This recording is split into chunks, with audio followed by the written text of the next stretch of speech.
바로 시작하도록 하겠습니다. 김상철 선생님 박수로 환영해 주세요. 예, 안녕하세요. 지난번에 뵀던 분들이 있어서 몸둘 바를 모르겠습니다. 그때 늦어서 제가 엄청 긴장하고 오늘은 무지무지 일찍 오려고 노력을 했습니다. 다시 한번 죄송합니다. 이걸로요? 네. 자, 오늘은 예산에 대해서 얘기를 할 건데 사실은 아시겠지만은 예산하면은 딱 뭐가 떠오르죠? 숫자가 막 떠오릅니다. 그래서 사실은 예산을 이렇게 그 시민들 앞에서 이렇게 얘기를 할 때 늘 긴장해요. 어떡하지? 어떻게 하면 이 관심을 안 끊기고 계속 이야기를 할 수 있을까 되게 고민을 많이 합니다. 그래서 저는 보통은 이제 PPT를 쓰지 않고 이렇게 문서로 이야기하는 이유가요. 어쨌든 이걸 같이 보면서 이렇게 주거니 받거니 좀 이야기를 하면서 이렇게 좀 진행을 할까 해서 이렇게 진행을 합니다. 제가 오늘 그 다룰 주제는요. 우리가 살고 있는 양천구의 재정과 관련된 이야기입니다. 저는 이제 이야기를 하면서 재정 혹은 예산이라는 말을 막 섞어서 쓸 거예요. 그런데 정확하게 보면 예산과 재정은 다른 말이에요. 어떻게 다른지부터 이제 한번 설명을 해보겠습니다. 우리가 보통 공무원들이 예산 얘기를 할 때 그 예산이라고 하는 말에 숨어 있는 뜻이 딱 하나가 있습니다. 이것만 알고 계시면 돼요. 공무원들이 말하는 예산 뒤에 숨어 있는 것은 1년짜리를 의미합니다. 무조건 예산은 1월 1일에 시작해서 12월 31일에 끝나는 겁니다. 그러니까 만약에 공무원이 예산 어쩌고저쩌고 얘기하면 언제 예산요? 라고 물어봐야 되는 겁니다. 예산은 매년 달라지기 때문에 예산할 때는 그렇게 하는 거죠. 그런데 재정이라고 하는 것은 이 예산의 매년 이 타례를 합쳐놓은 거예요. 예, 그러니까 재정은 예산 행위뿐만이 아니라 예산을 주고받고 결산하고 하는 이런 모든 것들을 다 재정 행위라고 합니다. 그래서 이 재정할 때 떠올라야 되는 것은 바로 그 돈이 여러분들의 주머니에서 나간 것을 다 통칭하는 겁니다.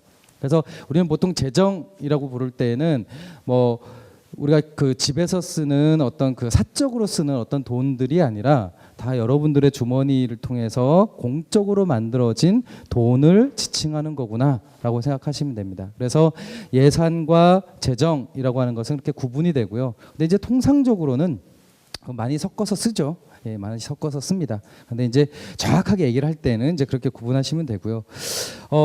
그리고 여기 계신 분들 중에서 혹시 예산서 보신 분 계세요? 참여예산위원 활동하셨던 분 말고 혹시 예산서 보신 분 계세요? 정말 볼 일이 별로 없죠. 살면서 별로 볼 일이 없습니다. 우리가 낸 돈으로 이 양천구가 5천억 정도의 엄청난 돈을 운영합니다. 매년 운영합니다. 근데 이 예산이 갖고 있는 속성이 뭐냐면요. 예산은 쓰라는 돈입니다. 그러니까 뭐 관심 있게 언론이나 내지 신문 기사를 보면 불용액이 높네 낮네 갖고 막 구의회나 이런 데서 막 공방이 벌어지는 게 있어요. 불용액, 안이불, 쓸용, 안 쓴 돈이라는 뜻이거든요. 아니 곰곰이 생각해 보면 우리 집에 그걸 생각해 보면은요 돈 안 쓰면 더 좋은 거 아닌가요? 그렇죠. 아낀다고 생각하니까. 그런데 공공재정에 있어서는 불용액이 문제가 됩니다. 쓸 때 안 썼기 때문에 문제가 되는 거고 예산의 속성상 매년 수입이 발생하는 돈이에요. 이 돈은. 여기 계신 분들 중에서 올해 세금 냈다고 내년에 세금 안 내는 분은 안 계시잖아요. 이제 그것처럼 매년 수입이 발생하는 것이기 때문에 예산의 속성은 쓰라라고 하는 돈입니다. 그래서 결국 예산을 평가를 할 때에는 어디로 어떻게 쓰이느냐 갖고 평가를 할 수밖에 없습니다. 이게 속성이에요. 그러다 보니까 전통적으로 예산이나 재정제도들이 복잡해집니다. 왜? 하도 쓸 때 비리니 부정부패니 이런 것들이 계속 발생을 하니까 이거를 막겠다고 이 제도도 만들고 그걸로도 안 되니까 또 다른 제도들 더 떼고 더 떼다 보니까 지금 시점에서 왔을 때는 한 수십 년 동안 모아진 그 제도들을 총 결산판이 지금 현재에 사용되고 있는 겁니다. 그러니 당연히 복잡하죠. 이거 딱 보면 시민들 입장에서 특히 여기서 이제 뭐 보조 사업이나 혹은 지원 사업을 하신 경험이 있으신 분들은 아실 텐데 뭐 이리 복잡해하고 한숨이 절로 나오잖아요. 근데 그도 그럴 게 원래 그 규칙이라고 하는 것은 시민들이 준수하는 규칙이 아니라 예산을 사용하는 공무원들이 지켜야 되는 준칙이었던 거죠. 그래서 복잡한 겁니다. 그런데 그것을 다른 기준을 만들지 않고 그대로 이렇게 시민들한테 적용을 하니까 시민들 입장에서는 이게 쓰라고 준 돈인지 아니면 이게 쓰지 말라고 준 돈인지 이렇게 헷갈리는 그거죠. 여전히 그 한국의 재정 예산 제도가 그만큼 시민들한테 친화적이지 않다는 뜻입니다. 그래서 이 예산이나 재정과 관련돼서 그렇게 복잡하게 발전을 해온 것은 단순히 시민들한테 뭔가 정보를 숨기기 위한 거라기보다는 애초에 그 안에서 발생하는 비리나 내지는 부패를 예방한다는 차원에서 그렇게 발전을 해온 것이기 때문에 복잡할 수밖에 없다라고 하는 것이 일단 첫 번째 고려를 해야 되는 부분입니다. 근데 그렇게 복잡하다 보니까 시민들 입장에서는 그걸 접근하기가 너무 힘들어요. 그래서 우리는 이제 검색이나 이런 방식을 통해서 이제 막 자료들을 찾잖아요. 그런데 그런 경험이 있으실 수도 있는데요. 이후에 또 활동을 하시다 보면 그런 경험이 있을 수 있는데요. 야, 그거 얼마래는데? 아니야, 나 그거 얼마래? 그러니까 같은 사업이나 혹은 같은 내용을 얘기하는데 서로 숫자가 다른 일들이 막 생깁니다. 예산이나 재정을 둘러싼 이런저런 그 이야기를 하다 보면 아니 도대체 같은 양천구에 살고 같은 2017년 예산을 갖고 얘기를 하는데 왜 이렇게 숫자가 다르지? 이런 일들이 비일비재합니다. 그래서 우리는 예산이나 재정을 볼 때에는 반드시 공개된 자료를 근거로 해서 볼 필요가 있습니다. 그러니까 다소 보기에 불편하고 그리고 어려움이 있다 하더라도 예산과 재정과 관련된 이야기를 할 때에는 반드시 공개된 자료를 근거로 한다라고 하는 거. 이거는 우리뿐만이 아니라 구의원들, 공무원들한테도 우리가 요구를 해야 되는 사항입니다. 만약에 그게 지켜지지 않으면 어떤 문제가 생기냐면요, 시민들이 알 수 없는 행정 행위를 하고 있는 셈입니다. 투명하지가 않죠. 그래서 우리가 예산 혹은 재정에 대해서 일종의 감시 운동을 한다, 혹은 여기에 관심을 갖는다라고 하는 뜻은 공개된 재정 정보를 바탕으로 해서 서로 이야기를 할 수 있다는 것을 전제로 합니다. 당연히 그렇습니다. 그래서 구의원들 혹은 뭐 우리가 그 동네에서 만날 수 있는 이런 공무원들이 만약에 그 예산은 뭐 이 정도예요라고 얘기하면 그 어디에 나와요? 라고 물어볼 수 있는 겁니다. 예산서에 그렇게 나옵니다. 그럼 예산서에서 우리는 확인할 수 있죠. 왜? 예산서는 공개되니까. 예. 그러니까 이제 이런 방식으로 그 굉장히 복잡하게 발전된 예산이나 재정이라고 하는 것은 그 쓸 수밖에 없는 돈인 예산의 규율을 위해서 발전을 해온 것이고, 그리고 두 번째로는 그렇게 복잡한 구조에 있기 때문에 늘 공개된 자료를 바탕으로 해야 된다라고 하는 것이 오늘 이제 예산과 재정과 관련된 이야기를 하면서 꼭 드리고 싶은 이야기입니다.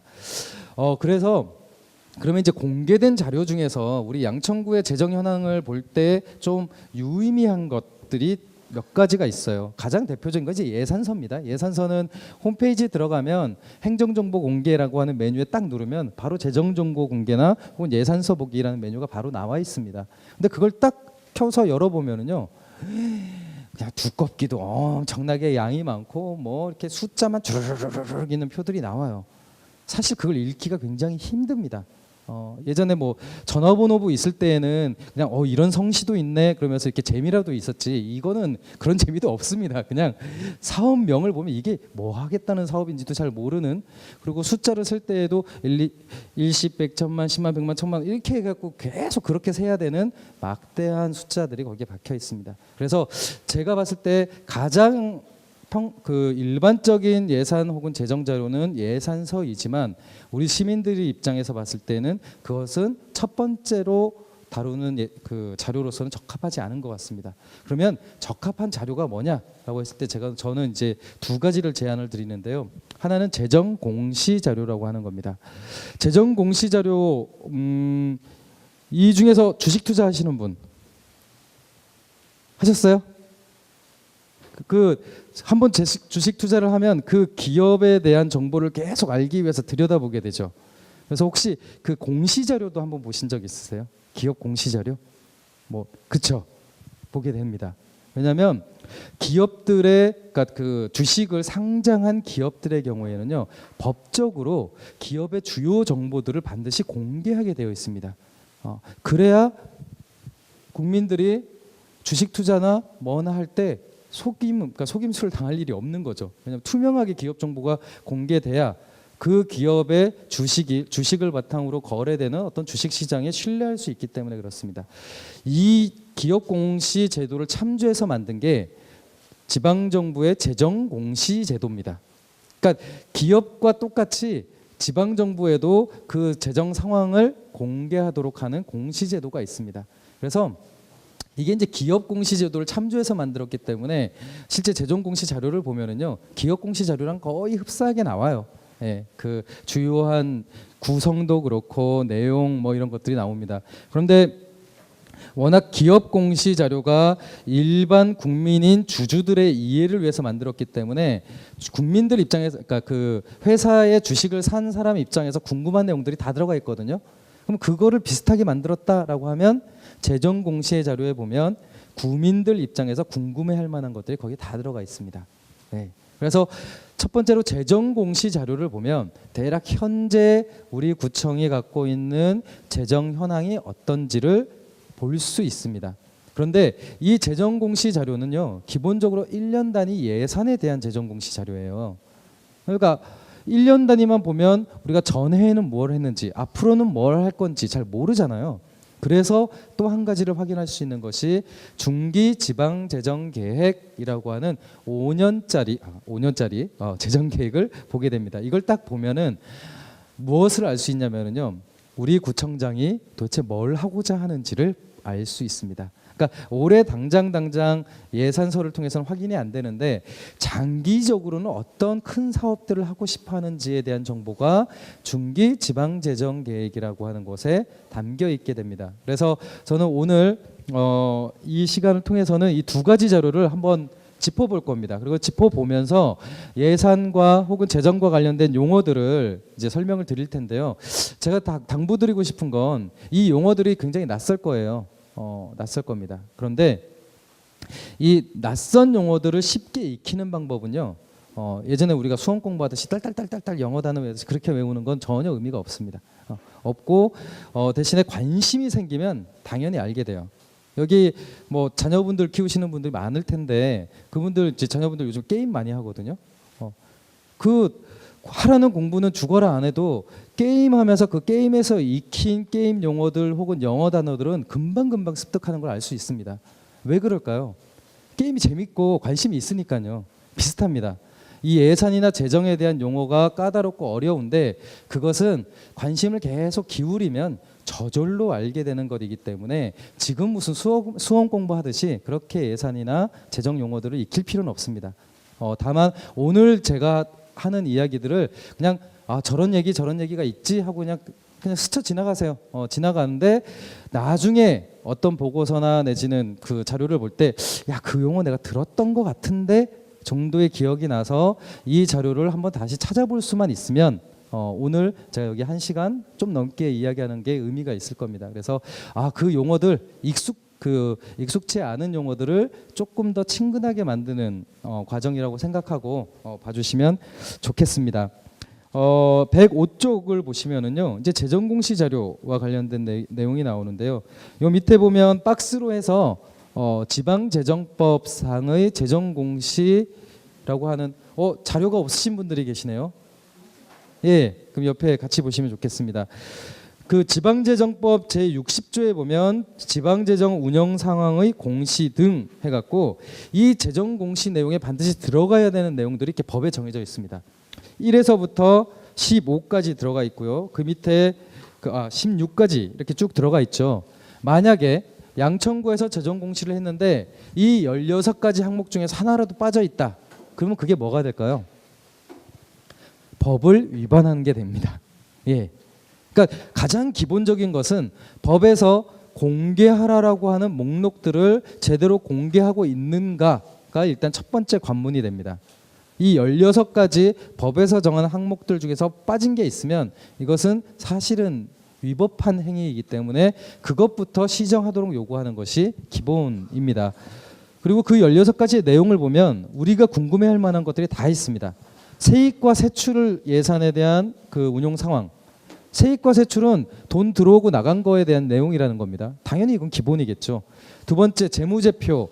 그냥 세입하고 세출 현황만 있으면 복잡하니까 이것에 대한 어떤 재정적인 균형을 보는, 그러니까 재정 상태를 진단할 수 있는 표가 재무제표입니다. 그리고 채권 관리. 그러니까 뭐 우리가 그 채권으로 갖고 있는 돈들 하는 거죠. 그리고 네 번째가 기금, 다섯 번째가 공유재산. 그러니까 이제 구청이 소유하고 있는 동산 혹은 부동산에 대한 정보, 이런 것처럼 둥둥둥둥둥 16가지의 내용들이 재정 공시에 담겨 있게 됩니다. 그러면은 하나씩 한번 살펴보겠습니다.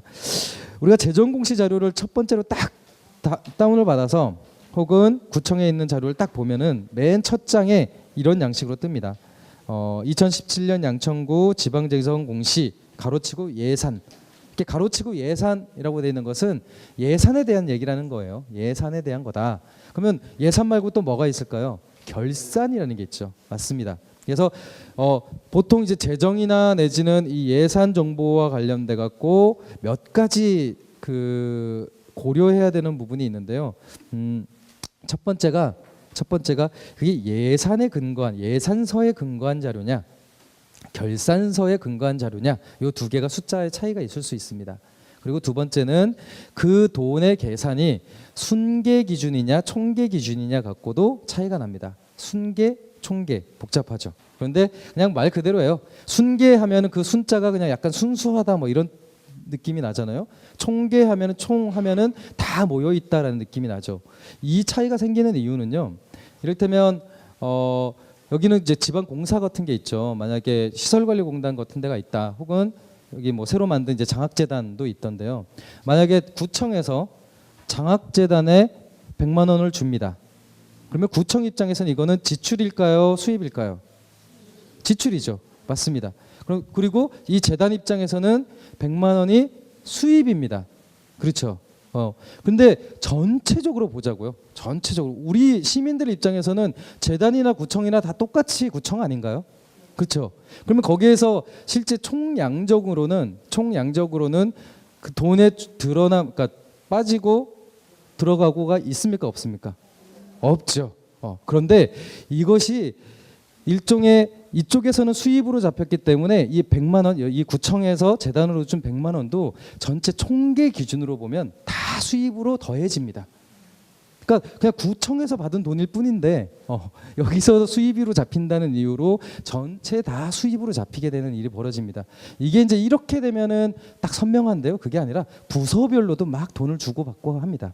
예. 그리고 기금이나 특별회계 같은 별도의 회계가 있으면 거기도 돈을 줬다가 받았고 막 이러거든요. 근데 거기에 전체적으로 수입이라고 생각되는 부분을 다 합쳐놓으면 그게 바로 총계 규모의 예산이 되는 겁니다. 그런데 아까 말씀드린 대로 야 그게 시민들 입장에서 봤을 때는 어차피 오른쪽 주문에서 빼서 왼쪽 주문에 넣은 거에 불과하지 않아 라고 하니까 아 좋아 그걸 다 걷어내자, 순수하게 지출과 수입만 한번 볼게 라고 하는 게 순계입니다. 그러면은 당연히 총계가 클까요? 순계가 클까요? 당연히 총계가 크죠. 그래서 때때로 어떤 구청장은 예산이 많이 늘어났다는 것을 포장하기 위해서 6천억이 됐습니다 하는데 실제 순계로 보면은 5천억 초반 뭐 이런 경우가 있습니다. 예. 이거는 이제 구청장 혹은 그 자기 치적을 그 홍보하고자 하는 사람들은 가끔 이런 그러니까 회계적인 장난을 칩니다. 그럴 때 무슨 소리요? 당신 순계 규모로 봅시다라고 하면 이제 저 사람이 저걸 어떻게 알지?라고 하는 거죠. 예, 그런 일들이 이제 벌어집니다.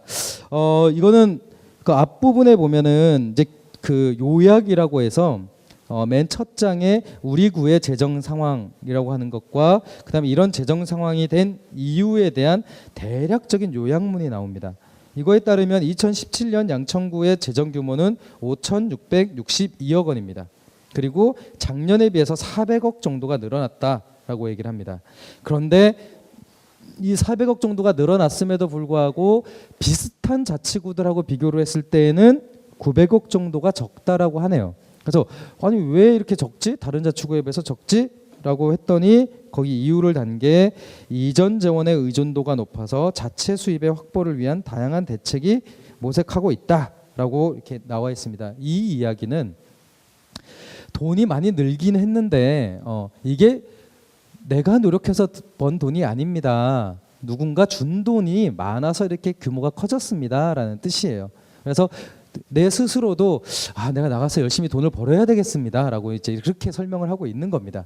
이게 전체적으로 양천구 2017년 예산의 특징이라고 할 수 있습니다.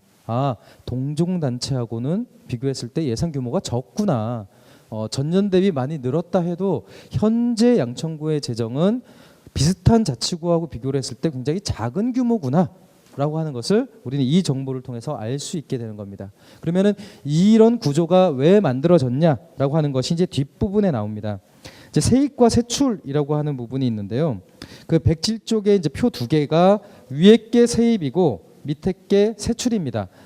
세입이 구성되는 것들을 이렇게 쭉 보시면은요. 지방세, 세외수입, 지방교부세, 교부금, 보조금, 지방채, 그 다음에 내부거래 이렇게 있습니다. 뭐 이렇게 많어 하겠지만 사실 이거 다 떼고요.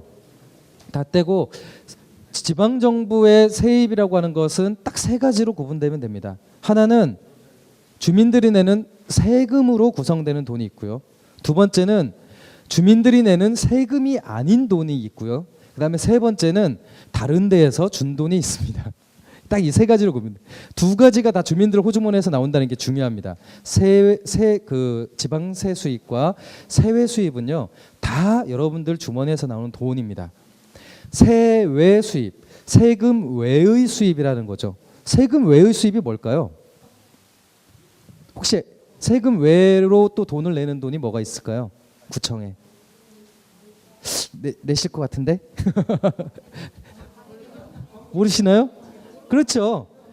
불법 주차 하시면 내는 거 있죠. 그게 다 여기에 세외 수입으로 들어가는 거예요. 그러니까 구청에서 걷는 과태료 이런 것들이 다 세외 수입으로 들어가는 거고요.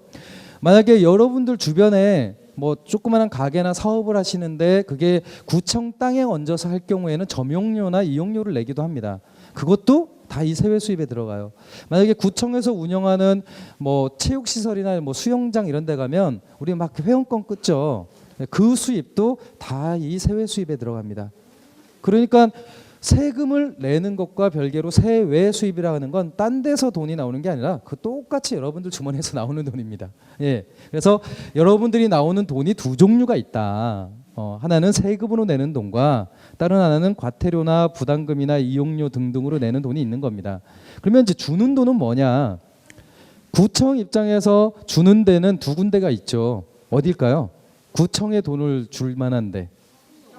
그렇죠. 서울시. 그리고 또 하나는 중앙정부. 맞습니다. 그러니까 중앙정부나 서울시가 이 양천구라는 기초정부에게 주는 돈이 소위 이전재원이라고 해서 돈을 이전시키는 돈입니다. 예.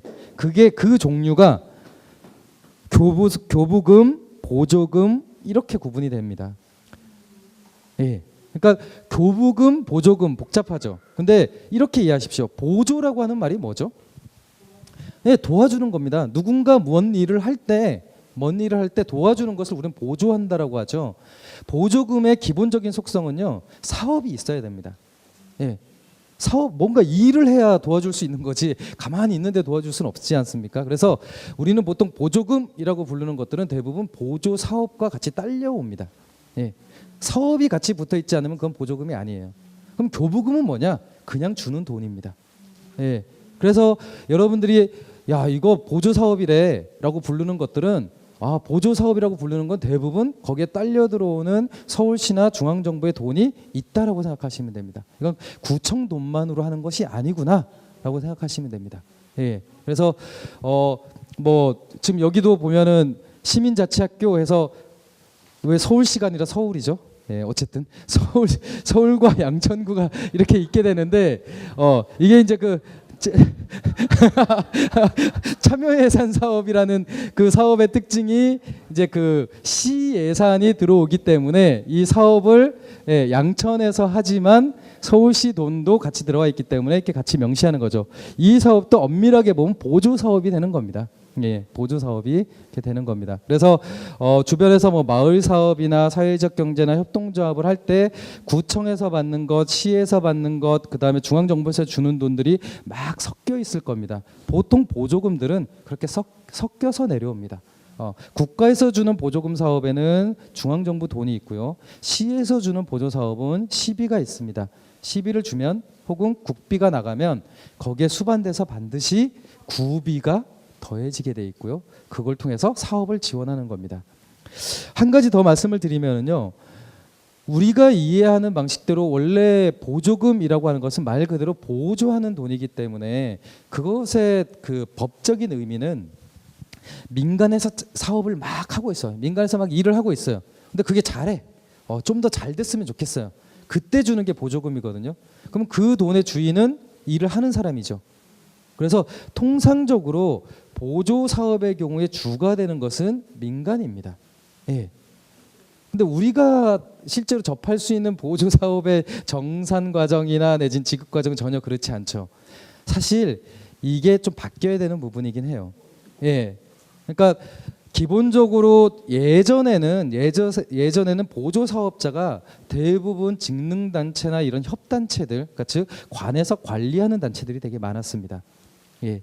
그리고 뭐 서울시가 자치구에게 이렇게 주는 것도 보조 사업이니까 이들을 통제하기 위한 수단으로 이 보조 사업이라고 하는 것에 주와 객이 이렇게 만들어졌었거든요. 소위 말하는 갑을 관계가 그렇게 만들어졌던 건데 법의 취지에 따르면 민간에서 자율적으로 하고 있는 이런 사업 중에서 시의 정책 목적이나 혹은 구의 정책 목적에 맞는데 구가 그냥 주는 겁니다. 더 열심히 해서 그 효과를 많이 내라고 주는 겁니다. 그러면 지금 민간 단체에 대해서 보조금 정산을 그렇게 강요하고 뭐하고 그렇게 할 필요가 전혀 없어요. 보조 사업의 목적은 민간인이 하고 있는 그 사업의 효과를 최대한 잘 내도록 도와주는 게 보조 사업의 원래 목적입니다.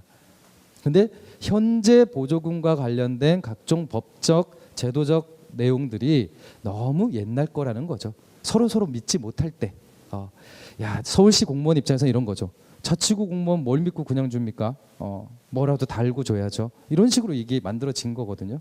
예. 뭐 각종 직능 단체들 뭘 믿고 그렇게 돈을 줍니까? 최소한 회계 점검이라도 우리가 해야 될 것 같은데요. 이런 식으로 해서 준 겁니다. 꼬리표를 달아서. 근데 그게 지금 바뀐 어떤 시민자치 시대나 내진 시민참여 시대에는 맞지 않게 된 거죠. 그것 때문에 각 지역마다 난리가 나고 있습니다. 아마 여기서도 이제 경험하신 분들이 있을 수 있는데 그래서 이거는 장래엔 좀 바뀌어야 되는 부분이긴 합니다. 여전히 이 보조 사업의 그 원래 취지가 잘 지켜지지 않고 있고요. 그래서 이제 세입 부분을 쭉 보면은요, 2013년부터 17년까지 규모가 굉장히 늘었다라고 하는 것은 알 수 있습니다. 그런데 어느 부분에서 많이 늘었냐를 한번 보겠습니다. 그 비중이라고 하는 부분을 쭉 보면 돼요. 2017년 그 세입 중에서 가장 많이 늘어난 게 뭐죠? 보조금이죠. 예, 이 보조금은 양천구 돈인가요? 아니면 양천구 돈이 아닌가요? 아니죠. 이거는 딱지가 붙어서 나오는 거니까. 그런데 1년 동안 쓰는 돈의 43%가 보조금이래요. 그러면 양천구 입장에서는 한 해 하는 사업, 그러니까 예산의 43%가 남의 돈 갖고 하는 셈입니다. 우리 그냥 살림살이 생각해 보면 돼요. 우리가 만약에 남의 돈 받아서 돈 쓰게 되면 편하게 쓸 수 있을까요? 아니면 계속 눈치 보면서 쓸까요? 그렇죠. 양천구도 이만큼 지금 눈치를 볼 수밖에 없는 구조라고 하는 겁니다. 그리고 이 보조금을 빼고 나니까 그 다음 많은 게 교부금입니다. 소위 말해서 그 다른 집에서 주는 돈을 받아 갖고 쓰는 것이 23%입니다. 그러면 자체적으로 도대체 양천구가 스스로 받아서 떳떳하게 쓸 수 있는 돈이 얼마큼이냐? 지방세, 세외 수입 합치면 30%도 안 되죠. 예, 이 정도인 겁니다. 그러니까 실제 이 정도의 자체 세입이 있으면 야, 이거는 좀 심한데? 라는, 거의 이거는 이제 그 교부금이나 내지는 보조금으로 생활하고 있는 셈이기 때문에 양천구의 재정 구조가 굉장히 좋지는 않구나라고 하는 걸 짐작할 수 있어요. 규모가 커진 거는 커진 건데 그 돈이 다 남의 돈이야. 그러면은 야, 이게 부자야 가난뱅이야 알 수는 없는데 어쨌든 구조로 보면, 돈의 성격으로 보면 좋진 않죠. 예, 좋지는 않은 겁니다. 그러면 그 밑에 이제 지출을 보겠습니다. 지출 같은 경우는 예산서를 보면 동일하게 지출 항목인데 한 세 가지로 구분이 돼요. 기능별, 성질별, 부서별. 우리가 가장 익숙한 건 이제 부서별입니다. 그렇죠? 뭐 우리가 익숙하게 무슨 자치행정관이 뭐니 이런 부서는 우리가 익숙하니까 부서별 지출은 쉽게 할 수 있는데 지금 여기에 나온 것은 일반 공공행정, 공공질서 이런 식으로 되어 있습니다. 이것은 기능별입니다. 이 예산을 통해서 무엇을 달성하고자 하는지에 대한 기능별 목적이 담겨 있는 거고요. 그래서 우리가 익숙하게 알고 있는 부문별 예산 이렇게 할 때도 이 기능별을 얘기를 합니다. 그래서 보면 가장 많이 돈을 쓴 데가 어디죠? 2017년 기준으로 비중을 봤을 때 가장 많이 쓰는 데가 그렇죠. 50%. 절반 정도를 사회복지에 쓰고 있습니다. 그리고 여기 근처에 여기 계신 분 중에 사회복지사이시거나 혹은 복지관 관련된 일을 하시는 분 안 계세요? 예. 사회복지 쪽에서 쓰는 돈의 대부분이 구청에서만 오는 돈인가요? 아니면은 다른 데에서의 돈도 섞여 있나요? 다 섞여 있죠. 예. 사회복지 예산의 특징은요, 거의 대부분이 보조 사업이라는 특징입니다. 예. 그러니까 이거는 중앙 정부의 복지 정책에 따라서 반드시 구청이 그냥 의무적으로 지출하는 돈, 그게 50%입니다. 그 다음에 많은 게 뭐죠? 기타죠. 기타가 23%나 됩니다. 많은 사람들이 이게 기타가 뭐냐고 되게 궁금하는데 실제 재정 공시 자료를 보면 기타가 뭔지가 잘 안 나와요. 네. 그러면 그 다음이 그 위쪽에 쭉 보시면 일반 공공행정이 6% 정도입니다. 자, 우리가 생각하는 공무원 인건비는 어디에 들어갈까요? 그렇게 생각하시죠. 하지만 기타에 공무원 인건비가 들어갑니다. 예. 그러니까 이거를 기타라고 잡아놓으니까 잘 안 보이죠. 그런데 일반 공공행정에 들어가는 요거는요. 요거는 국공유 재산을 관리하는 비용과 관련된 것, 행정 청사를 운영하는 비용과 관련된 것, 거기에 전기료 뭐 이런 것들이 일반 공공행정 항목에 들어가는 거고요. 기타 항목에는 공무원 인건비가 들어갑니다. 그러니까 이걸로만 봤을 때는 도대체 기타가 왜 이렇게 많어? 하지만 실제로 이건 인건비입니다. 인건비 한 23% 나오는 거예요. 네, 전체 지출하는데 이 정도가 나오는 겁니다. 그래서 실제 이제 세출 분야에서 보면은 사회복지 비용과 그다음에 그 인건비 등 경상비들을 합치면 이게 한 73% 정도 되잖아요. 74%가 되면 한 25% 정도만 사업비로 쓴다라고 볼 수 있습니다. 예. 그러니까 우리가 생각하는 이런저런 수많은 사업의 목록을 봤을 때 큰 뭉치로 사회복지비 50%, 그다음에 경상비 한 23에서 25%딱 나가면 나머지 돈으로 우리가 알고 있는 그 많은 구청의 사업들을 진행하고 있다라고 볼 수 있는 겁니다.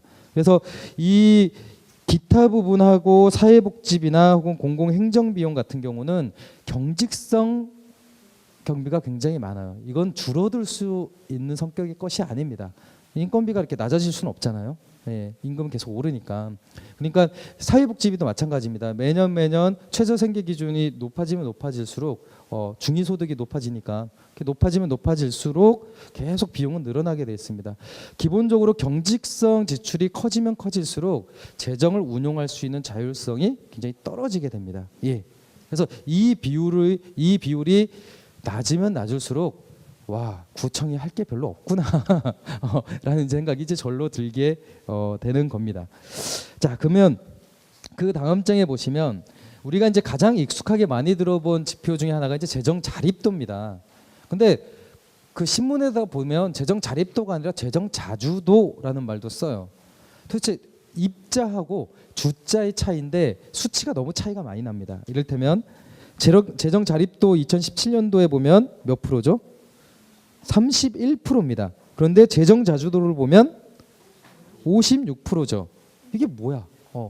도대체 재정 자립도와 그러니까 자립도와 자주도는 거의 비슷한 말인 것 같은데 이걸로 그냥 20%나 차이가 나? 이게 도대체 뭐지? 라고 했을 때 립자는 쓴다는 얘기잖아요. 스스로 쓴다는 뜻입니다. 자기가 벌어서 자기가 쓰는 돈의 비율입니다. 그게 30% 정도라는 거예요. 그럼 자주는 뭐냐? 내가 마음대로 쓸 수 있는 돈에 대한 겁니다. 그러니까 뭐 제가 어머님한테 돈을 받아도 야 너 이거 반드시 학원비에 써라고 하면 이건 교부금이 되지만 그래 오늘은 갑자기 네가 이뻐 보이는구나 자 10만 원 써라라고 하면 이거는 제가 마음대로 쓸 수 있는 돈이죠. 이거는 이제 자주가 되는 겁니다. 예. 근데 내가 번 돈은 아니니까 자립은 아닌 거죠. 예. 그래서 앞서서 교부금이라고 제가 말씀드렸잖아요. 이렇게 그냥 주는 돈, 그 돈들이 포함이 돼서 자주도를 계산할 때는 그게 더해지기 때문에 비율이 올라가는 겁니다. 그러면 엄밀하게 보면 자립도가 더 중요해라고 많이들 얘기를 해왔어요. 당연히 우리는 스스로 쓰는 게 더 중요하니까.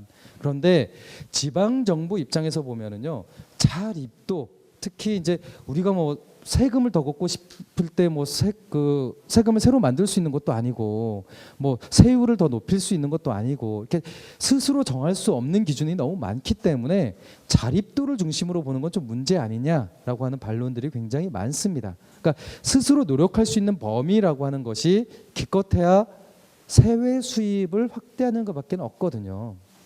이제 그러다 보니까 야 지방 정부한테 자립도를 너무 지나치게 요구하는 건 무리고 전체적인 균형에서 봤을 때는 자주도도 굉장히 중요한 개념인 것 같아라고 하는 게 요즘의 분위기입니다. 그래서 이제 신문에 보면 막 90년대 후반 요때까지만 해도 지방 정부들 막 비판하느라고 자립도가 바닥인 주제 뭐 이런 얘기 많이 나왔거든요. 근데 요즘에는 자주도라는 표현을 많이 쓰는 이유가 지방 정부 입장에서 내가 억울한 거예요.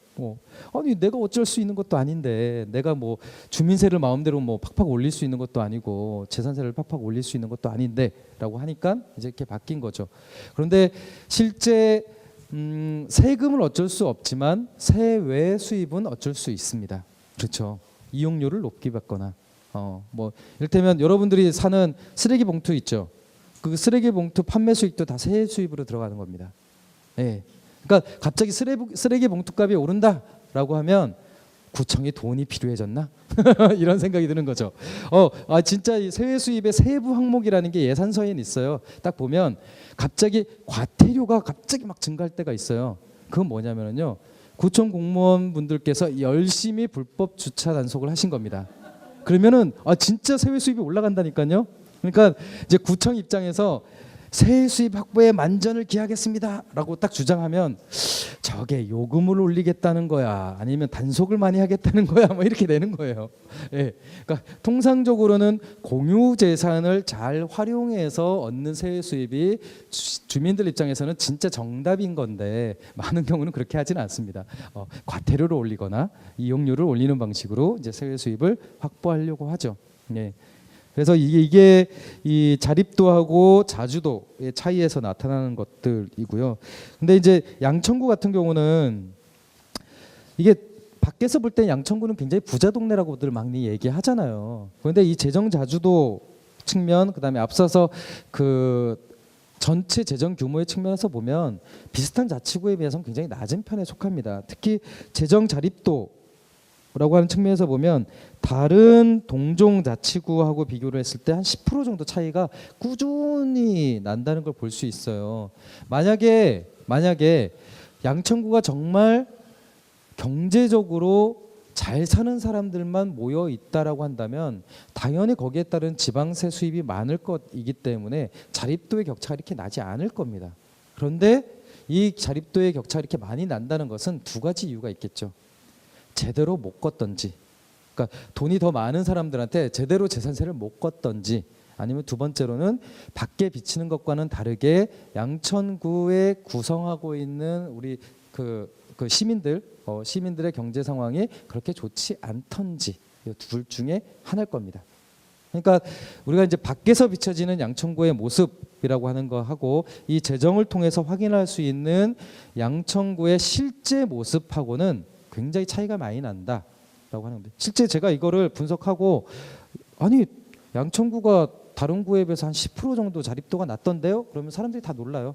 이제 그렇게 이제 이미지가 박혀 있는 겁니다. 양천구 하면은 이제 부자 동네 이렇게 생각하는 이미지가 굉장히 강하게 있는 거죠. 근데 이 재정 지표가 보여주는 것은 그렇지 않다라고 하는 재정 지표를 보여주는 겁니다. 예.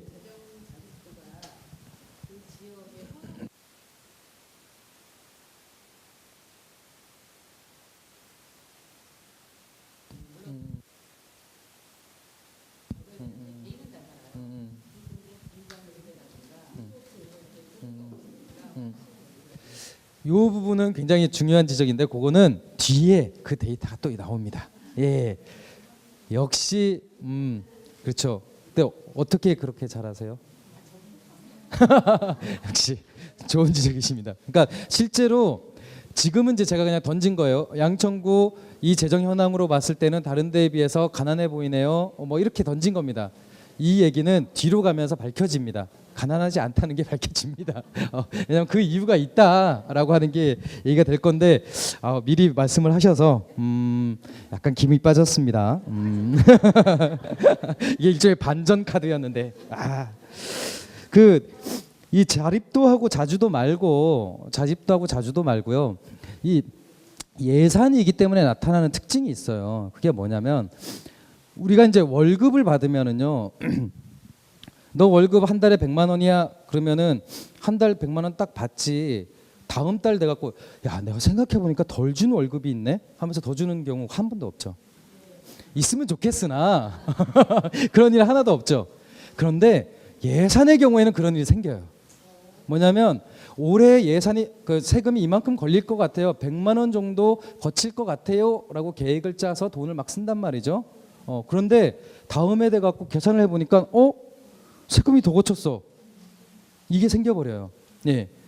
그리고 중간에 또 어떤 일이 있냐면 올해는 딱 100만 원만 쓸 거야라고 이제 막 하다가 야 이게 갑자기 돈이 좀 더 써야 되겠는데? 그래서 아니야 6월 달 정도 돼서 아니야 올해는 그냥 130만 원 쓸게요라고 해서 그걸 고치는 경우도 있습니다. 그러니까 애초에 계획을 짰을 때 하고 최종적으로 12월 31일이 지난 다음에 딱 봤을 때하고는 액수가 달라져 있는 경우가 굉장히 많아요. 예산은 그렇습니다. 그렇기 때문에 이 차이들을 구분하는 여러 가지 제도들이 만들어져 있습니다. 왜냐하면 최초의 예산만 갖고 하게 되면 중간에 추경이나 이런 방식으로 해서 늘어난 것들을 못 보게 되잖아요. 그리고 최초의 세입만 갖고 하면은 진짜 최종적으로 그래서 진짜 거둔 돈이 얼마인지에 대한 정보가 또 빠지잖아요. 그러니까 이 두 가지의 내용들을 다 다루는 지표를 만들었습니다. 그게 바로 이 말도 어려운 통합 재정 수지라고 하는 겁니다. 정말 죄송한데요. 이 말은 제가 만든 건 아닙니다. 예, 이거는 공무원들이 이 제도를 만든 건데 그냥 말 그대로 이해하시면 돼요. 통합, 도대체 뭘 통합했을까? 이거는 막 쪼개져 있는 각종의 예산 항목들을 이해하기 편하게 합쳤다는 겁니다. 예, 통합했다는 거죠. 그리고 재정입니다. 재정이라고 하는 것은 아까 말씀드렸죠. 예산은 무조건 1년 단위로 돌아가는 것을 특징으로 하는데 여기서 재정이라고 하는 것은 1년 단위, 1년을 넘어서는 돈들도 여기에 들어와 있다는 뜻입니다. 예. 그러니까 통합 재정 수지라고 하는 것은 현 시점에서 양천구의 재정 현황을 보여주는 지표다라고 하는 그 특징을 갖고 있습니다. 그래서 이 통합 재정 수지도 1과 2로 나뉘는데요. 이것의 차이는 이를테면 제가 빚을 냈어요. 빚을 냈습니다. 그런데 이자를 제가 100만 원짜리 빚을 냈는데 이자를 매월 10,000원씩 내요.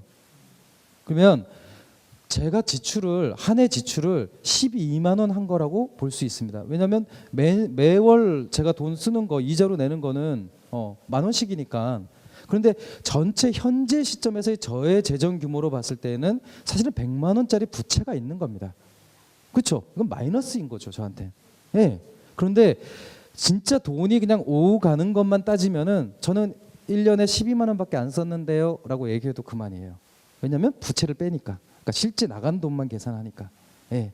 오히려 이 부채가 저한테 수입이 될 수도 있습니다. 왜냐하면 내 통장에 일단 100만 원이 꽂혔으니까 나중에 갚을 돈이라 하더라도 그러니까 이런 부분에 대한 착시가 생길 수 있죠. 그래서 현재 벌어들이는 수입에 빼는 겁니다. 부채를 빼는 겁니다. 예. 그리고 전체 지출을 빼는 겁니다. 그러면 너가 진짜 갖고 있는 재정 상태가 어떤 거야? 라고 하는 걸 볼 수 있겠죠. 그게 바로 통합재정수지 1입니다. 그러니까 수입과 지출을 뺐는데 거기에 부채를 또 빼는 네가 갖고 있는 빚도 빼야지 라고 하는 게 딱 통합재정수지 1입니다. 그러면은 이것이 지금 현재 이 지표로 봤을 때에는 마이너스죠. 예, 마이너스라는 겁니다. 그러니까 여기서 나오는 그 지출과 그러니까 세입에서 지출을 또 빼고 그다음에 융자 지출도 빼고 뭐 이런 것들을 쭉 했더니 마이너스더라라고 하는 겁니다. 그런데 통합재정 수지 2를 보면 그 마이너스가 좀 더 줍니다. 이게 뭐지? 이거는 뭐냐면 전년도 세금을 거둔 것에서 더 많이 거친 돈들을 합쳐준 겁니다. 그러니까 2016년도에 여러분들이 낸 세금은 실제로는 2017년도에 사용되는 거거든요.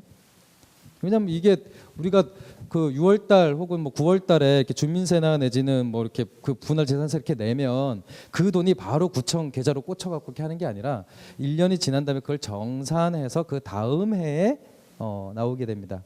그러니까 결산을 하면 이제 세입이 나오는 거거든요. 그러다 보니까 이게 이제 딜레이 되는 돈이 있는데 전년도에 한 100만 원 거칠 거라고 봤는데 150만 원이 실제로 거쳐서 이 50만 원이 남아요. 그러면 그거를 오래 쓸 수 있는 겁니다. 그거를 순세계 잉여금이라고 해서 이 남은 돈을 여기다 더해주면 통합재정수지 2가 됩니다. 이 통합재정수지 1과 2의 차이는 남은 세금의 규모에 달려 있습니다. 그러면 이게 줄었다. 그러니까 통합재정수지 1과 통합재정수지 2가 이렇게 차이가 난다라고 하는 것은 그만큼 남은 더 거친 세금, 예산보다 더 거친 세금이 많구나라고 하는 것을 짐작할 수 있는 겁니다. 그래서 이 통합재정수지 1, 2, 그다음에 위에 게 당초 예산 기준, 그러니까 예산을 잡을 때의 기준, 이 밑에 게 최종 예산, 결산을 하고 나서의 기준입니다. 예산을 잡을 때에는 야 세금 남은 것까지 합쳐도 마이너스로 나왔는데 실제 결산을 하고 나니까 적어도 세금이 더 많이 남아서 플러스가 됐습니다. 그러니까 당장 빚은 지지 않았다는 뜻입니다. 다행이죠.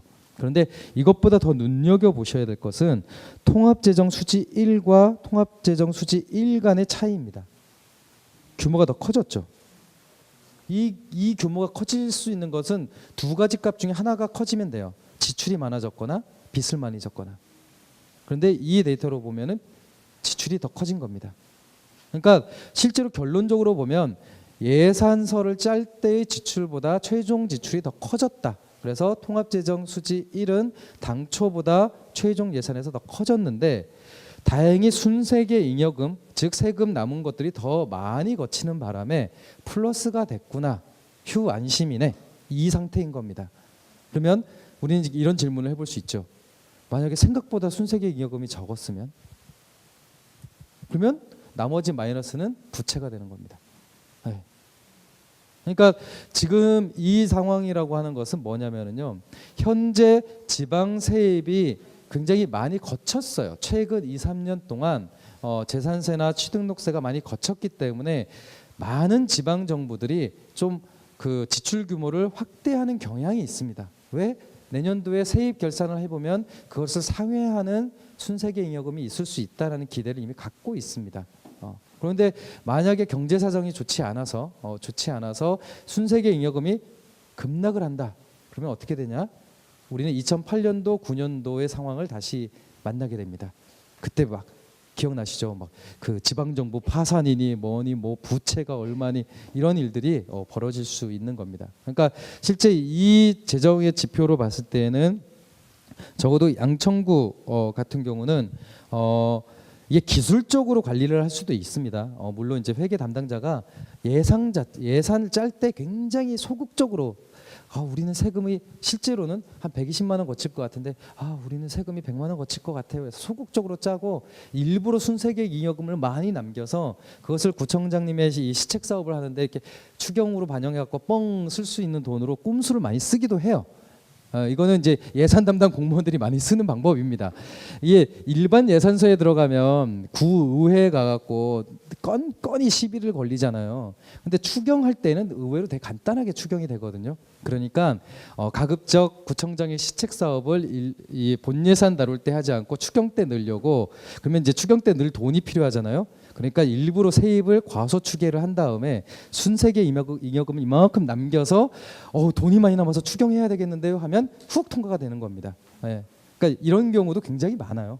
이거는 일종의 이제 그 구청장과 그 다음에 달고 다른 우리 예산 담당 공무원님들이 굉장히 잘 쓰는 방법이죠. 그래서 지방 정부 특히 이 예산 혹은 재정과 관련돼서는 돈을 아껴 쓰는 것도 중요한데, 제가 아까 말씀드렸잖아요. 예산은 어차피 쓰라는 돈이라는 거거든요. 1년 내에 들어온 돈을 다 쓰라는 겁니다. 왜? 내년도에 국민들은 또 세금을 낼 거기 때문에. 그러니까 1년 들어오는 수입을 적절하게 효율적으로 쓰라고 하는 돈이지, 이것을 계속 아껴놓고 꼼쳐놓고 다른 데 이렇게 쓰고 이렇게 하라는 게 아니에요. 그 얘기는 세입 추계를 이렇게 보수적으로 하는 게 좋은 것만은 아니라는 겁니다. 만약에 이 세입 추계가 어느 정도 타당하게 이루어졌으면 주민들이 원하는 사업들을 더 반영시킬 수 있었겠죠. 네. 뭐 하다못해 양천구에서는 참여 예산의 예산액이라도 증액을 시킬 수 있었겠죠. 예, 단돈 1억이라도. 예. 근데 그런 걸 하지 않고 보수적으로 세입 추계를 해서 내년도 추경에 이렇게 쓰겠다라고 하는 것은 사실은 시민들 입장에서 봤을 때 좋은 일은 아닙니다. 이거는 일종의 저희들끼리는 녹화가 되고 있구나. 되게 나쁜 거라고 얘기합니다. 되게 나쁜 거라고 얘기를 합니다. 자, 그러면 이 통합재정 수지라고 하는 것은 실제로 그 행정자치부나 이런 중앙정부 차원에서도 이 지방정부의 재정 현황을 진단하는 지표로 앞에 있는 자립도나 자주도보다 더 중요하게 생각을 합니다. 이 안에 굉장히 많은 정보가 있기 때문에 그런데요. 그럼 그 다음 장에 보시면 연도별 현황이 나와요. 뭐 이 위에 게 이제 당초 예산 기준이고 밑에 게 최종 예산 기준인데요. 당초 예산 기준을 보면 예산을 잡을 때에는 통합재정 수지 1과 통합재정 수지 2 다 마이너스로 잡아놨다는 걸 알 수 있습니다. 통상적으로 우리가 가계부 그 1년 그 집에서 쓸 돈 계산할 때 말로는 올해 적자네 적자, 완전히 빚내고 살겠네. 하지만 진짜로 적자로 짜는 사람은 별로 없죠. 예. 왜냐면 이거 우리 집에 부담되니까 말로는 그렇게 하고, 그게 이제 가족들에 대한 협박용인 거잖아요. 돈 허투루 쓰면 죽어 뭐 이런 건데, 실제로 양천구 같은 경우는 당초 예산을 잡을 때 마이너스로 다 잡은 겁니다. 예. 이건 진짜 대단한 거예요. 네. 이걸로만 보면 구의원들 입장에서는 아니 그러면은 통합재정 수지 2에서 이렇게 나온 것들은 다 빚낼 건가요? 라고 물어봐야 되는 겁니다. 이거 다 부채인가요? 근데 이런 지적이 안 나왔겠죠. 예, 보통 그 우리 구의원님들 녹화되는구나. 예, 다음으로 넘어가겠습니다. 그 다음 최종 보시면, 근데 더 문제는 최종 때의 통합재정 2가 2016년에 플러스 이제 그 전까지는 마이너스였다는 겁니다. 그러면 이거는 세외 수입에도 불구하고 마이너스 지출이 더 컸다는 뜻이거든요. 이 마이너스가 어딘가에 있다는 겁니다. 지방채라고 드러나진 않는다 하더라도 실제로 어딘가에는 이 마이너스가 박혀 있다는 겁니다. 아마 뭐 미지급금이라고 하는 방식으로 있던지 아니면은 뭐 어딘가에 이 마이너스가 숨겨져 있는 겁니다. 이 마이너스가 있으면 별로 좋은 게 당연히 아니겠죠. 예, 그렇게 되어 있습니다. 그리고 이 데이터를 통해서 확인할 수 있는 것은요, 2016년에만 플러스라고 하는 것은 현재 양천구가 재정 통합재정 수지 2가 플러스인 게 굉장히 일시적일 수도 있다는 걸 보여줍니다. 왜냐하면 그 전에는 다 마이너스였잖아요. 그러니까 아니 앞에 쭉 마이너스였는데 한 해 플러스였다. 우리가 그걸 가지고 내년에도 플러스일 거다라고 기대하기보다는 이것 마이너스일 가능성이 좀 있는데? 라고 우려하는 것이 일반적일 겁니다. 그러니까 이거는 이제 올해 혹은 내년도에 이 통합재정 수지를 확인하면 될 수 있는데요. 사실 이 지표 정도면 우리 그 양천구민 입장에서는 양천구의 재정 진단을 진짜 한번 제대로 받아보셔라. 라고 건의해야 됩니다. 왜냐하면 도대체 이 구조가 어떻게 만들어진 건지, 그러니까 불가피하게 지출하는 구조가 많아서 어쩔 수 없이 통합재정 수지 관리가 잘 안 되는 건지, 아니면은 이게 잘 어떻게 해서든 적자는 안 나고 잘 되고 있는데 이 데이터로만 이렇게 마이너스로 나오는 건지. 그러면 아까 맨 처음에 말씀드렸죠.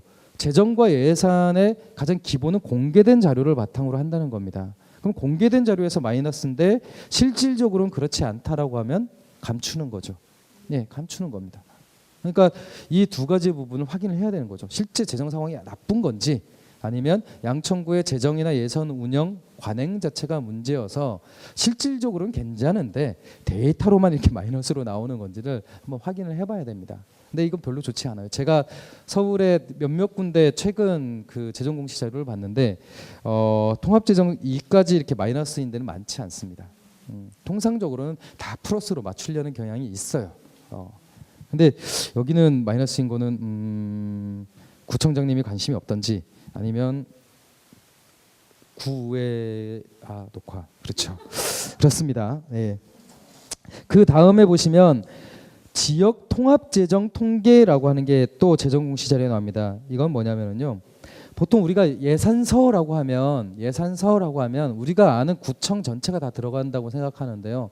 실제 많은 경우는 구청 본청 예산만 들어가는 경우가 굉장히 많아요. 일단 시설관리공단 빠져 있는 경우가 많습니다. 서울시로 놓고 보면은 출연 출자 기간이 열 몇 개가 넘거든요. 아니 출자 기간까지 하면 20몇 개가 되는구나. 이게 되는데 서울시 예산서에는 이 개별 기관들의 예산까지 들어가 있지는 않습니다. 안 들어가 있어요. 그러니까 통합적으로 볼 수가 없어요. 그래서 예전에 오세훈 시장 시기에 2011년도에 막 보궐선거 했을 때 그 당시 그 누구였죠?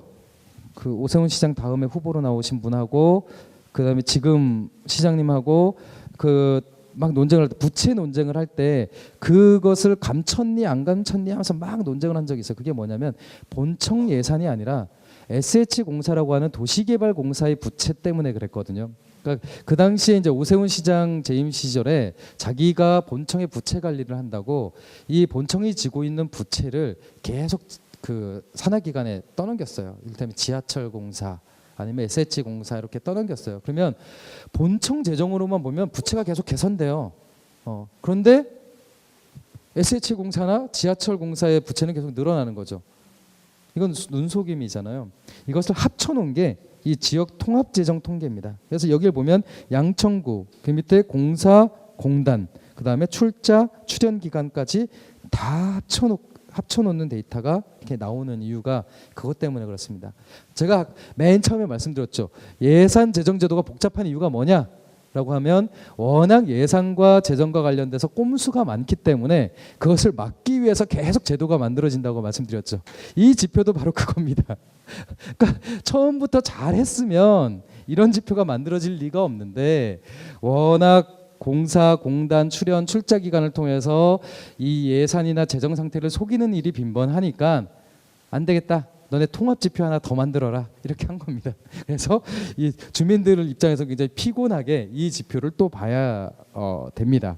그래서 이렇게 보면 양천구 예산이 이렇게 있는데 공사, 공단 혹은 출연, 출자 기간으로 봤을 때 전체 합계로 보면 한 7% 정도 늘어났는데 이 중에서 보면 출연, 출자 기간이 좀 더 평균보다 많다라고 하는 걸 알 수 있습니다. 뭐지? 도대체 출자, 출연 기간이 뭐가 있길래 이렇게 예산이 늘어났지? 그래서 그걸 찾아보면 이제 사랑복지재단이 나오는 거죠. 네.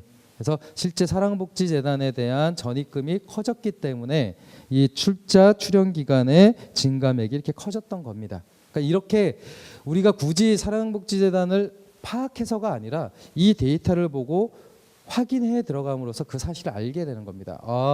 구청장이 특별히 여기 재단에 애정하고 있구나라고 하는 것, 어떤 이유가 있을까라고 하는 것들을 알 수 있게 되는 겁니다. 그리고 그 밑에 보면은 재정자립도, 자주도, 사회복지 분야 예산 비율, 자체 사업 비율, 보조 사업 비율, 그 다음에 지방세와 세액 수입의 총액 중 인건비의 비율까지 또 일목요연하게 표로 또 제공하도록 되어 있습니다. 그래서 여기서 이제 재밌는 지표는 자체 사업 비율입니다.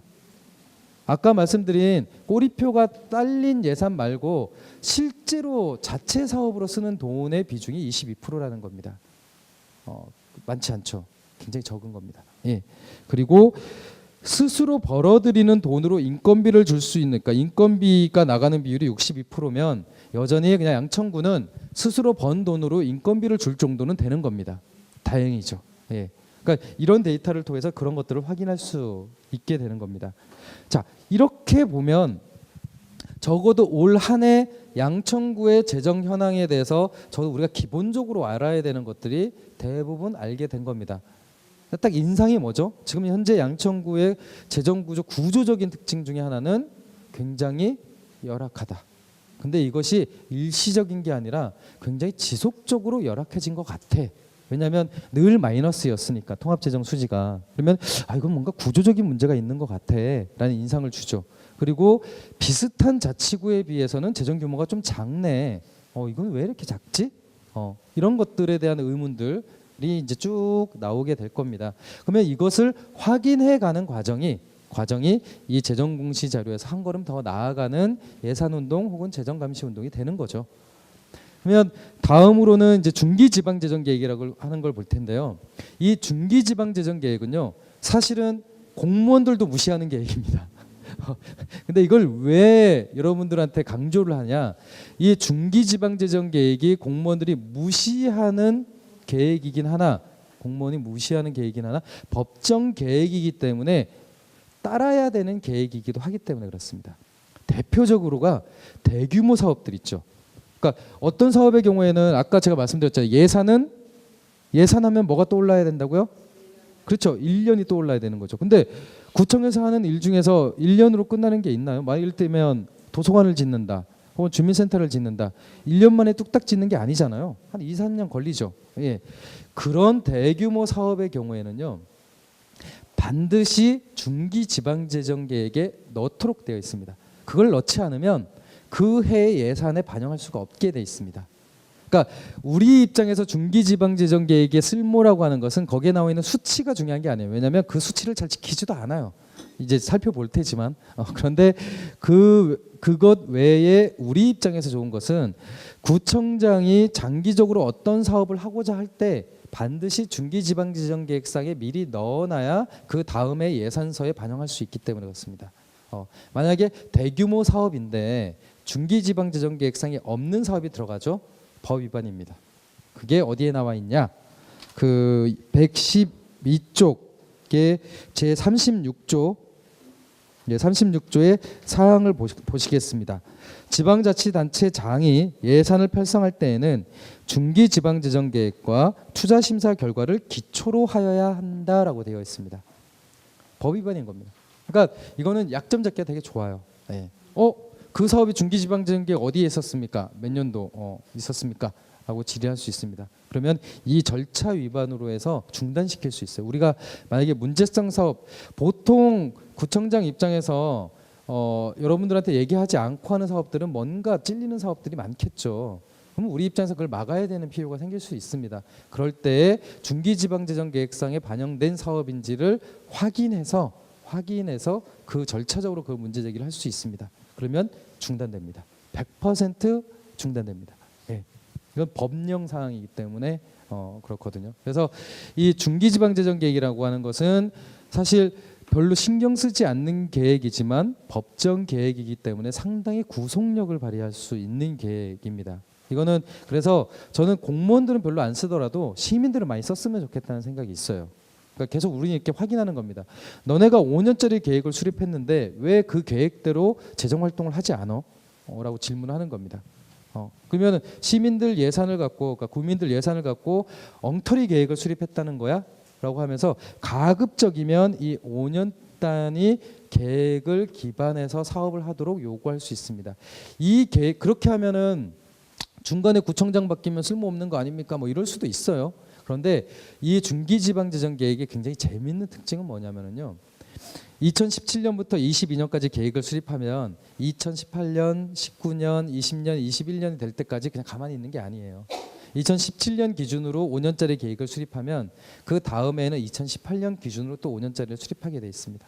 2019년 수립하게 돼 있습니다. 그러니까 적어도 이 중간에 구청장이 바뀌면 계획이 확 바뀔 수 있죠. 왜냐하면 스스로 생각하는 전망이 다르니까. 근데 동일한 구청장이 매년 중기 계획이 바뀐다는 건 문제인 거죠. 왜냐하면 같은 사람이 5년짜리 계획을 수립했는데 이게 이렇게 편차가 난다는 것은 아, 저 사람은 계획적인 사람이 아니구나라고 볼 수 있는 겁니다. 그러니까 그런 것처럼 이 중기지방재정 계획을 준수하냐 안 하냐라고 하는 것은 몇 가지 지표가 될 수 있어요. 특히 제가 어디에서 들었더라? 양천구랑 가까운 구인데요. 거기는 중기지방재정 계획이 되게 흥미로운 게 있어요. 어떤 해에는 도서관 관련된 것들이 막 문화관광 분야가 막 이렇게 돼 있어요. 그래서 여기는 왜 갑자기 이렇게 문화 쪽 투자가 많죠? 그러면 요즘에 구청장님이 도서관에 꽂히셔서 그러거든요. 근데 그 다음에 딱 가보면 갑자기 경제 산업 쪽이 막 많아요. 그래서 아니 작년에는 도서관 문화인데 왜 올해는 이래요? 구청장님이 갑자기 공유경제에 꽂히셔서. 그러니까 이게 그것에 이렇게 흐름이나 내지는 이렇게 비교를 하면 그 구청장이 실제로 그 시점에서 장기적으로 역점을 두고 있는 분야나 내지는 관심 사업들이 드러나게 돼 있습니다. 왜냐하면 말씀드렸잖아요. 거기에 반영시키지 않으면 그 다음에 예산에 반영시킬 수가 없다니까요. 그러니까 반드시 중기지방재정 계획상의 어떤 지표의 변화로 현재 그 구청장의 장기적 관점 혹은 그 구의 장기적 관심이 드러나게 되어 있습니다. 네, 그래서 이 중기지방재정 계획이라고 하는 것은 구청에 있는 공무원분들은 별로 신경 쓰지 않더라도 우리 입장에서는 굉장히 쓸모가 있다라고 볼 수 있습니다. 네. 그리고 이 중기지방재정계획 앞부분에 보면은요, 우리가 궁금해하는 지표들이 일목요연하게 정리돼 있어요. 그 113쪽 상단에 보면 그 인구 데이터가 있죠. 당연히 인구 데이터 있어야 됩니다. 왜냐하면 사람이 세금의 원천이잖아요. 그러니까 당연히 인구수가 줄면 세입원이 주는 겁니다. 그러니까 당연히 이제 인구나 내지는 세대 데이터가 있습니다. 이걸로 봤을 때 양천구의 인구와 세대는 어떠죠? 113쪽 맨 상단에 있습니다. 증가인가요? 줄어들고 있나요?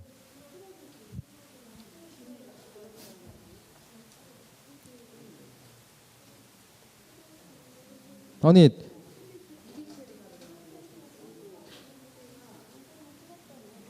이 인구는 계속 줄죠. 인구는 양천구 인구명 보면 인구는 계속 주는데 세대 수가 2013년, 14년 떨어졌다가 14년에서 15년 사이에 약간 늘어나죠.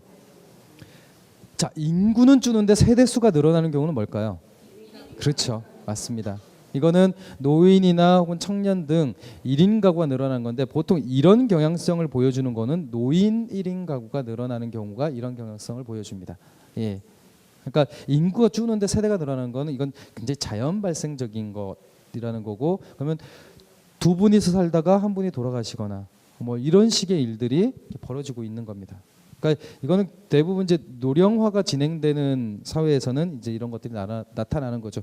그러면 이걸 통해서 우리가 짐작할 수 있는 것은 전반적으로 양천구의 기본적인 세입원이라고 할 수 있으니까 이 예산이나 재정의 근간이라고 할 수 있는 인구 구조가 굉장히 취약해지고 있네라고 하는 생각을 한번 해볼 수 있습니다. 역설적으로는 살기 좋은 동네가 아닌가라는 이제 반성을 하게 되는 거죠. 그리고 물론 이제 그것을 이제 비교하라고 밑에 이제 서울시 데이터랑 비교를 했죠. 서울시 인구도 계속 줄고 있긴 해요. 이 경향성에 보면 에이 뭐 인구 안 주는 데가 어딨어라고 할 수도 있습니다. 그리고 그 밑에 그 2010년에서 14년 것이 있는데 이거는 제가 일부러 두 개를 비교하려고 갖고 온 겁니다.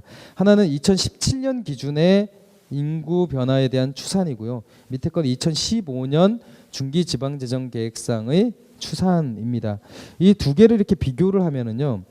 그래도 한 2년 전에 추산했을 때의 인구의 추이와 그 다음에 현재 시점에서의 추이를 이렇게 비교를 할 수 있죠. 그러니까 장기적인 인구 추계를 한번 비교를 해볼 수 있습니다.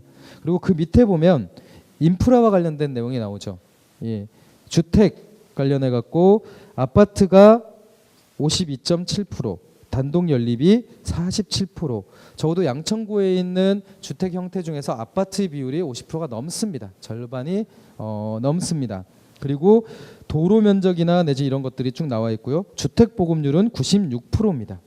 근데 이 주택 보급률이 96%라는 것은 100%가 넘는다는 뜻이에요. 실질적으로. 왜냐하면 비주거용, 그러니까 고시원, 옥탑방, 지하방 이런 것들은 다 뺀 데이터가 96%라는 거거든요.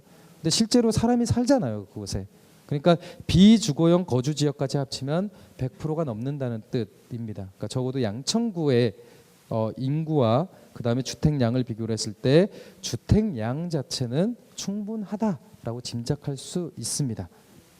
그리고 기반 시설의 그 특징을 쭉 보면은 도로 면적, 공원 몇 개인지, 하천이 어느 정도 길이로 있는지, 뭐 지하철은 어디가 지나는지 이제 이런 것들이 쭉 나타나고 있습니다. 이제 이런 것들 딱 보면 대략 이제 동네가 보이는 거죠. 아, 인구 자체가 그 노령 1인 인구가 좀 많아지는 것 같고 전체적으로 주택 형태는 아파트가 50%를 넘었고 아파트가 50%를 넘었고 그다음에 주택 보급률 자체는 이 정도가 되는구나라고 하는 걸 알 수 있습니다. 다음 데이터가 재밌죠. 부동산 거래 현황이 나옵니다. 아니 왜 중기지방재정계획에 부동산 거래 현황이 나올까요? 맞습니다. 그러니까 지방세의 가장 많은 비중을 차지하는 것이 취등록, 그러니까 거래세입니다. 취등록세입니다. 예, 그러니까 지방정부 입장에서는 장기 5년짜리 재정계획을 수립할 때 주요 세입원을 예측하기 위해서 부동산 거래 실적을 볼 수밖에 없습니다. 예, 그러니까 이렇게 나오는 겁니다. 이렇게 보면 토지, 아파트, 건물로 분류를 해갖고 그 거래량을 이렇게 봤는데요. 2011년부터 15년까지는 어떤 게 제일 많이 거래가 됐죠? 바로 나오잖아요. 건물입니다. 여기 건물이 뭘까요? 아파트가 아닌 건물이 뭐죠? 그렇죠. 맞습니다.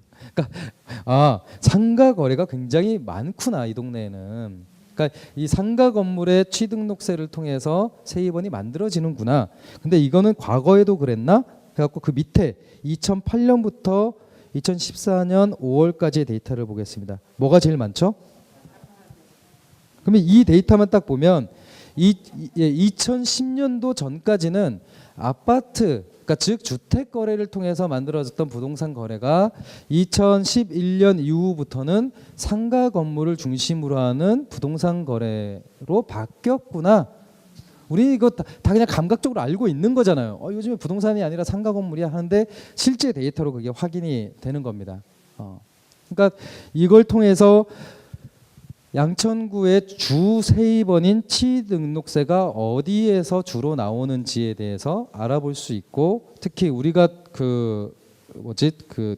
궁금해하는 이 아파트냐, 토지냐, 혹은 상가 건물이냐, 주 거래의 내용이 뭐냐라고 했을 때 확인할 수 있는 내용들이 이렇게 들어가 있는 겁니다.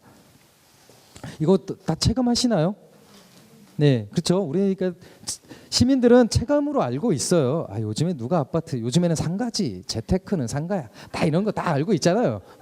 근데 실제로 이 데이터 자체가 이렇게 나왔고, 이 얘기는 뒤집어 놓고 보면은 뭐냐면은요, 이게 자연 발생적인 거일 수도 있지만 구청 입장에서 그러면은 이 세입을 확대하기 위해서 뭐가 필요할까요? 거래가 많아야 되겠죠. 거래가 많으려면 뭐가 있어야 되죠? 재건축, 리모델링 이런 것들이 굉장히 많아야 될 겁니다. 예, 그러면 리모델링을 촉진하기 위해서 그것과 관련된 인허가를 굉장히 느슨하게 할 개연성이 굉장히 큽니다. 예, 그래서 만약에 주변에 리모델링하는 가게가 갑자기 많아졌어 하면은 흐름이 이렇게 있는 거죠. 구청 입장에서 그 전에는 깐깐하게 했던 재건축이나 내지는 리모델링 그 개축 허가를 이제는 좀 완화를 해줄 수도 있다. 왜? 아파트 거래보다는 상가 거래가 세입원의 주 요인이라고 하면은 가급적이면 상가 거래가 활발한 게 좋고, 보통 리모델링하거나 내지는 재건축하면은 있던 사람들이 어쨌든 쫓겨나고 또 새로운 임차상인들 들어와서 이렇게 돌아가니까 이렇게 볼 수 있는 겁니다. 그러니까 이거는 나빠서, 그러니까 특정 공무원이 나빠서, 특정 구청장이 나빠서일 수도 있지만, 왜냐하면 그걸 막아주지 않기 때문에 나쁠 수도 있지만, 세입의 구조, 그러니까 재정 구조의 기본 구조 자체가 그걸 많이 활성화해야 세입이 늘어나는 구조인 겁니다. 그러면 근본적으로는 이런 구조가 바뀌지 않으면 이 거래가 점점 줄어든다라고 하면은요, 여러분들 입장에서는 세금 수입이 줄어드는 거예요. 그러니까 우리가 시민 개개인으로서 갖고 있는 정의감이 있잖아요. 가급적이면 부동산 거래보다는 좀 안정적으로 오래 살았으면 좋겠고, 그다음에 임차 상인들도 쫓겨나지 않고 같은 곳에서 오래오래 장사를 했으면 좋겠다라는 우리 일반 시민들의 정의감과 이 재정 구조가 만들어놓은 구조적인 움직임, 이 구조적인 어떤 톱니바퀴가 전혀 다른 건 괴리가 되고 있는 겁니다. 그러면 사실 이것을 바꾸지 않으면 우리가 갖고 있는 개인적인 정의감이라고 하는 건 굉장히 실현되기가 어렵겠죠. 그래서 소위 이제 구의원이 되거나 혹은 구청장이 되면 아유 내가 들어가서 봤더니 그거 어쩔 수 없어 라고 하는데 거기에 일말의 진실이 있는 겁니다.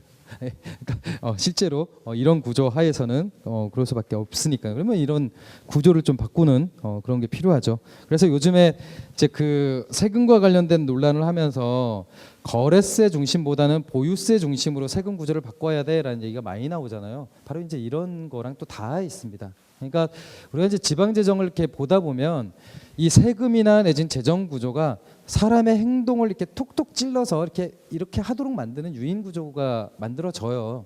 그러면 이 유인 구조를 바꾸기 위해서는 해당 세금이나 내진 재정 구조를 바꿔야 되는 일이 생깁니다. 그러니까 우리가 2년이 아니라 10년 살 수 있는 집을 원한다라고 하면은 역설적이게도 거래세 중심이 아니라 보유세 중심의 세금 구조를 만드는 게 도움이 될 수 있습니다. 구조적으로는. 그러니까 이게 전혀 기대치 않았지만 그 신문지상에 나오는 그 시사적인 게 우리의 실제 살아가는 것과 이렇게 연결이 될 수도 있다라고 하는 겁니다. 그리고 실제 이 데이터를 보면 그런 것들이 또 보이기도 하죠. 그 다음으로 나온 게 이제 재정 전망 총괄이라고 하는 겁니다. 말씀드렸듯이 지방재정 계획이라고 하는 건 5년짜리 계획이란 말이죠. 그래서 현재 기준으로 해서 5년을 쭉 하기도 하지만 돌이켜서 생각해 보면 어느 순간에는 내가 지금 서 있는 현재가 미래의 종착역인 어떤 시점이 있겠죠. 그렇죠? 5년짜리 계획이니까. 그러면 이제 이 두 개를 비교하면 이제 재밌는 겁니다.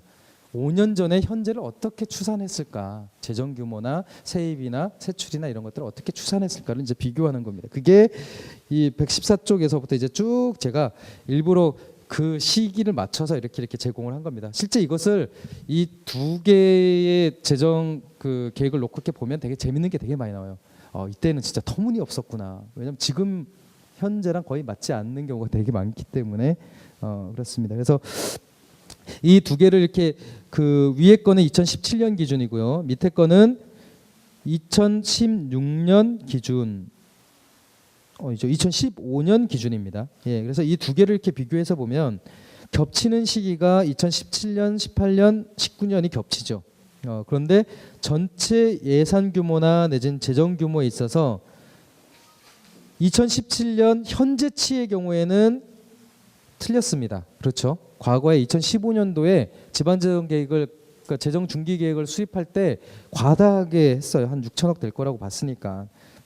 근데 실제로는 5천억이죠. 근데 2018년도의 거를 보면 2017년 기준으로는 6,877억이 될 거라고 예상을 했는데 2015년 당시에는 6,345억이 될 거라고 예상을 했습니다. 그리고 2019년도 2017년 기준이 더 크죠. 이렇게 보면 제가 보건데 이거는 그냥 저의 분석입니다. 2017년 기준으로 봤을 때 현재 실제 2017년이 낮았잖아요. 낮았다면 저는 이 추세는 과소 추계를 하는 것이 더 예측치가 정확할 거라고 보입니다. 왜냐하면 2015년 당시에 2017년의 재정 규모를 봤던 것보다 실제 2017년에 줄었거든요. 그러면은 현재 시점에서 다시 추계를 한다라고 했을 때는 좀 낮춰 잡는 게 맞다고 보는 거죠. 왜냐하면 그때는 틀렸으니까. 그런데 지금은 더 크게 잡았습니다. 그러니까 이 얘기는 와 앞으로 5년 동안 하고 싶은 게 되게 많은가 봐. 그렇게 예산이 되는 겁니다. 왜냐하면 앞으로 일어날 일을 그냥 잡은 거니까 이걸 잡을 때 기준은 내가 하고 싶은 사업들을 이만큼 잡아놓고 거기에 매년 필요한 예산에 맞춰서 이렇게 잡은 거거든요. 어차피 내년에 또 바꾸면 된다라고 생각하는 거니까 현 시점에서 하고 싶은 일을 이렇게 쭉 잡아놓은 거가 이 정도 된 거예요. 그러니까 하고 싶은 게 되게 많은가 보다. 큰일이네 라고 생각이 드는 거죠. 예. 그리고 저는 양천 군민이 아니니까 큰일이 아닌가? 어쨌든 그 115쪽 상단의 경우에는 이게 또 이제 자체 수입과 관련된 부분입니다. 사실 이 부분을 유심히 보시면은요, 이 앞에 있는 재정 추계가 왜 잘못된 것인지 알 수 있습니다. 그러니까 115쪽 상단에 보시면은 전체 세입이 2021년까지 연평균 신장률이 몇 프로죠? 3.2%죠. 근데 세부적인 내용으로 봤을 때 지방세 수입은 2.7%입니다. 그리고 세외 수입은 줄어들게 나와 있어요. 그러면은 도대체 이 3.2%라는 게 어떻게 나왔냐? 밑에 보면 이전 재원이라는 데서 3.4%가 나왔고요. 또 그 밑에 보면 3.9%가 조정 교부금이라는 겁니다. 과연 서울시나 내진 중앙정부가 이 정도 돈을 줄까? 그러니까 이건 이전 재원은 주는 돈이라고 했잖아요. 근데 주는 돈의 성장을 근거로 해서 세입 추계를 한 거예요. 그러니까 마치 제가 1년 가계부를 짤 때 부모님이 아마 날 이뻐하니까 올해는 이만큼 더 주시겠지라고 해서 계획을 짠 거와 마찬가지인 겁니다. 네. 그렇죠. 저렇게 해요. 낙관적인. 근데 기본적으로 우리가 만약에 정확하게 세입 추계를 한다 그러면 뭐를 기준으로 놓고 추계를 하는 게 맞을까요? 세금 추계를 놓고, 그러니까 자체 수입을 근거로 놓고 추계하는 게 맞겠죠. 그러니까 적어도 제가 만약에 우리 집에 그걸 뭔가를 한다 그러면 올해 임금 인상이 하나도 안 될 것 같아. 그러면 0으로 잡는 겁니다. 그렇죠? 그래도 봤더니 한 2%씩 3%씩 임금이 오르던데 하면 거기에 맞춰서 잡는 겁니다.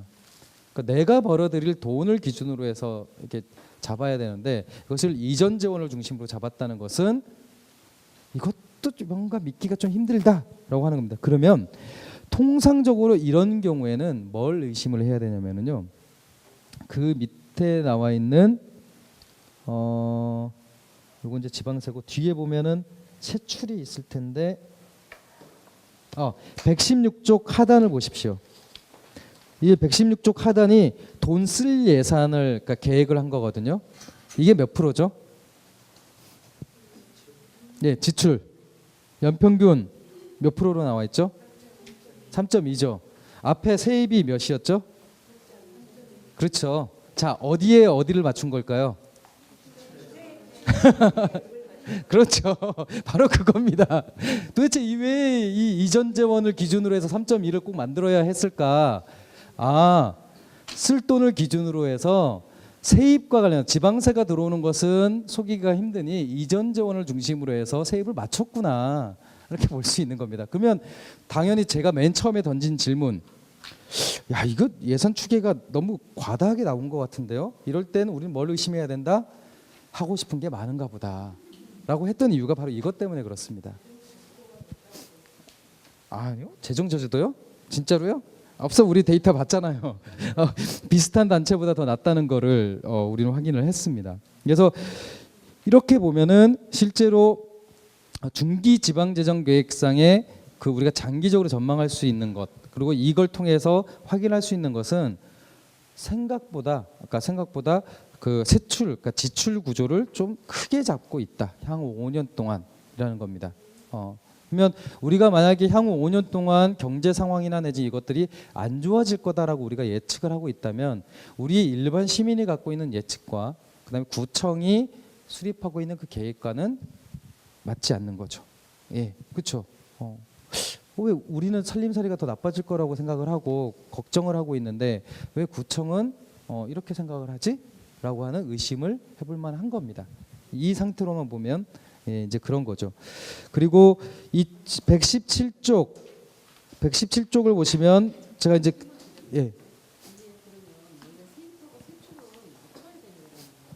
맞춰야죠.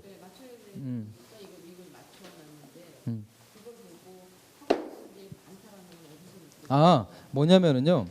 그 기본적으로 세입을 봤을 때 3.2%의 신장률을 갖고 온다고 봤는데 이것의 이제 주요한 요인이 자체 재원이 아니라 이전 재원이었잖아요. 그러니까 이전 재원이라고 하는 것은 사실 약속받은 돈이 아닌 겁니다. 그러면 이게 수입이 불안정한 요인을 갖고 어떻게 이렇게 세입을 만들었지? 라고 하는 겁니다. 그래서 이제 세출을 딱 봤더니 세출은 3.2인데 돈 쓸 것은 예측이 가능하죠. 왜냐하면 내가 쓰고 싶은 혹은 내가 써야만 되는 돈의 추산이니까. 그러니까 우리가 이제 그 집의 살림을 생각하면 돼요. 수입이 불안정하더라도 쓸 돈은 확실한 거잖아요. 네, 유치원을 보내거나 혹은 초등학교를 가게 되거나 혹은 밥통을 바꾸고 싶거나 뭐 이런 등등등의 여러 가지 이유로 해서 지출이라고 하는 것이 더 선명할 수 있습니다. 그러면 지방정부의 속성상 세출과 세입은 반드시 일치를 해야 돼요. 왜냐하면 자체적으로 돈을 더 벌 수 있는 수단이 없기 때문에. 그러면은 이것을 할 수 있는 방법은 세출 규모에 맞춰서 세입의 지표를 만드는 겁니다. 그러니까 그렇게 의심을 하는 거죠. 근데 하지만 이 계획을 수립했던 분이 진짜 그렇게 생각했는지 모르겠어요. 그런데 적어도 이 데이터로만 보면 그렇게 의심이 된다. 그러니까 그렇게 추정해 볼 수 있다라고 하는 겁니다. 그리고 이 117쪽 상단에 통합재정 규모라고 하는 게 보이는데 그 밑에 보시면 통합재정 수지 우리가 굉장히 많이 얘기했었죠. 통합재정 수지가 중기 전망상으로도 계속 마이너스로 나와 있습니다. 이 이야기는 이거 세모가 마이너스라는 표시예요. 예. 그러면 마이너스로 잡혀 있다라고 하는 것은 순세계 잉여금에 대한 기대가 이렇게 있는 건가? 라고 볼 수 있습니다. 왜냐하면 우리 그 봤듯이 통합재정 수지가 마이너스인데 이게 플러스로 반전될 때는 딱 하나의 요인이 때문이었잖아요. 순세계 잉여금 즉 전년에 걷어들인 세금이 더 많을 경우 딱 플러스로 반전은 됐었죠. 그러면 이걸 마이너스로 추산하고 있다는 것은 순세계 잉여금이 그만큼 생길 거라고 기대하는 건가? 라고 하는 거고 순세계 잉여금이 많이 거칠 건가? 라고 하는 것은 정말 세금이 많이 거친다라고 생각하는 건가? 인 건데 앞장을 딱 보면은 지방세의 세입 증가 추계는 2.7%에 불과했단 말이죠. 예. 그러면은 실제로 봤을 때 기존의 중기지방재정계획상의 지방세 추이보다 지금이 더 낮아진 거거든요.